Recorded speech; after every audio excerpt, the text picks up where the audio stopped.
Փաշինյանն այսօր մեկնել է Թուրքիա։ Նրա գլխավորած պատվիրակության ցանկում են արտաքին գործերի նախարար Արարատ Միրզոյանը, փոխնախարար Վահան Կոստանյանը, հայ-թուրքական հարաբերությունների կարգավորման բանագնաց Ռուբեն Ռուբինյանը, վարչապետի մամուլի խոսնակ Նազելի Բաղդասարյանը։ Ուշագրավ է, որ պատվիրակության կազմում նաև պաշտոնյաների անվտանգությունն ապահովող ծառայության ՊՊԾ-ի ղեկավար Արթուր Գասպարյանն է, որը Փաշինյանի նախորդ արտերկրյա այցերի ժամանակ պատվիրակության կազմում չի եղել։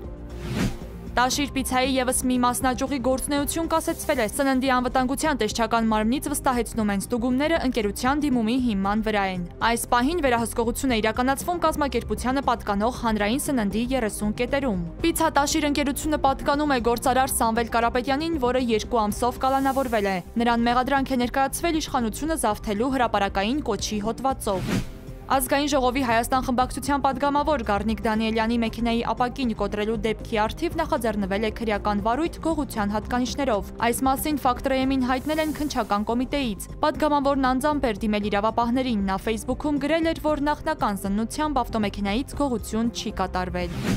Հայաստանը Վրաստանի կողմից Իրանից իր քաղաքացիներին տարհանելու համար առաջարկվող երթուղիներից մեկն է։ Այս մասին հայտնել է Թեհրանում վրացական դիվանագիտական ներկայացուցչությունը։ Խոսքը հայ-իրանական սահմանին ագարակ սահմանային անցակետի մասին է։ Նշվում է, որ դեսպանությունն արդեն խորհրդատվություն է տրամադրել եւ օգնություն է ցուցաբերել Իրանում գտնվող Վրաստանի ավելի քան 100 քաղաքացիների։